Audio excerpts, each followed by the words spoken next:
Assalamualaikum warahmatullahi wabarakatuh. Perkenalkan, nama saya Priscilla Laura Kasih Dukuan dari Program Studi Administrasi Bisnis Fakultas Ilmu Sosial dan Hukum Universitas Negeri Makassar. Halo teman-teman, selamat datang di video edukasi saya.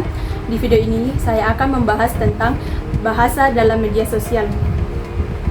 Di era digital saat ini, bahasa bukan hanya sebagai alat komunikasi sehari-hari, tetapi juga bahasa sudah menjadi bagian penting dari kehidupan sosial kita, terutama di media sosial. Bisa kita bayangkan, setiap hari kita membuka berbagai media sosial seperti Instagram, TikTok, Twitter, Facebook, dan lain sebagainya. Di media sosial, kita melihat banyak bahasa gaul, bahasa alay, bahkan ada juga komentar ujaran kebencian.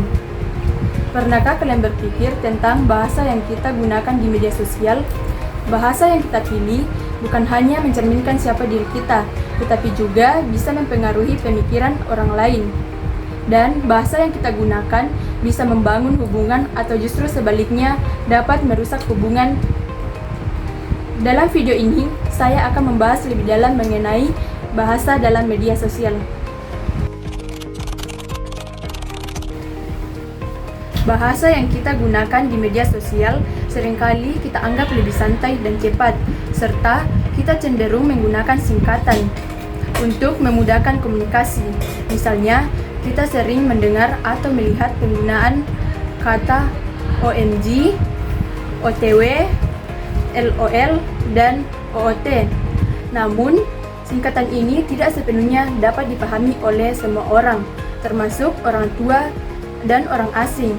Bisa saja, singkatan itu dapat menimbulkan kesalahpahaman.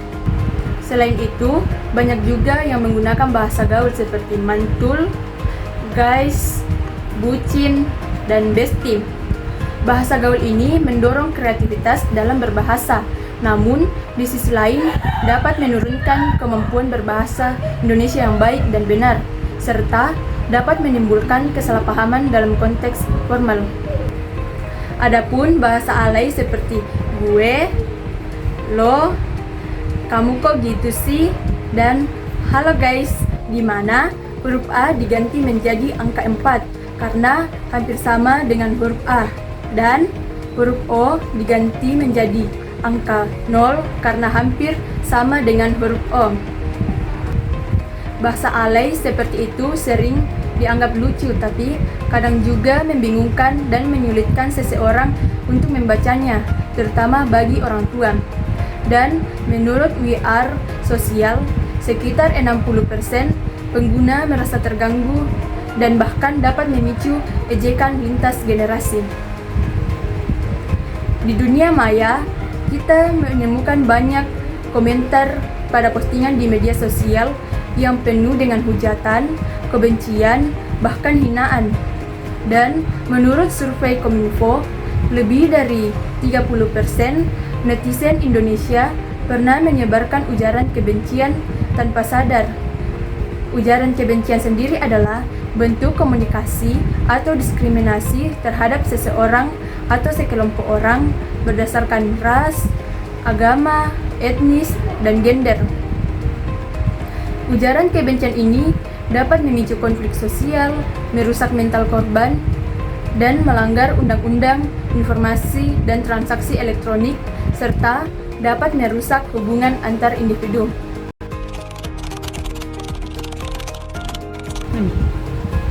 Lalu, bagaimana cara yang akan dilakukan untuk memperbaiki dan mengurangi dampak negatif dari bahasa yang kita gunakan di media sosial?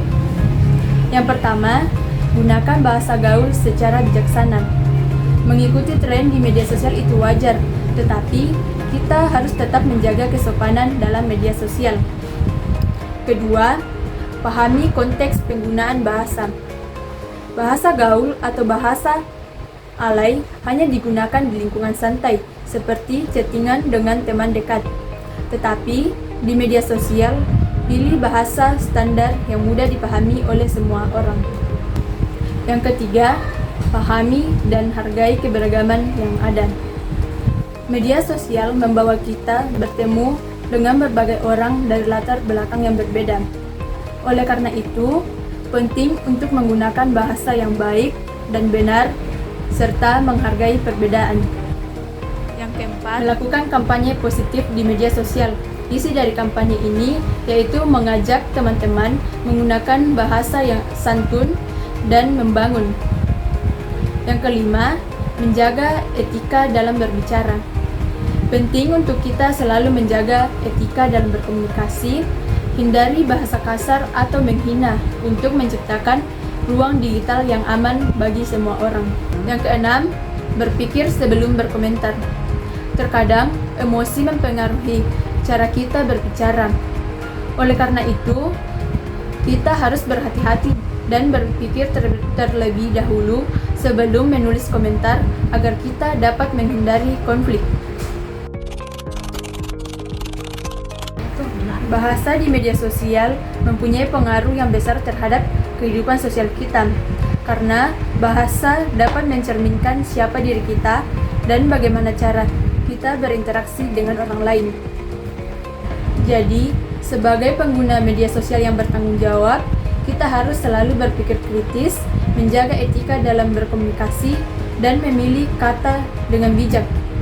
Maka dari itu, marilah kita menggunakan bahasa yang membangun, bukan merusak, karena setiap kata memiliki arti dan kekuatan. Terima kasih telah menyimak video ini, semoga bermanfaat. Wassalamualaikum warahmatullahi wabarakatuh.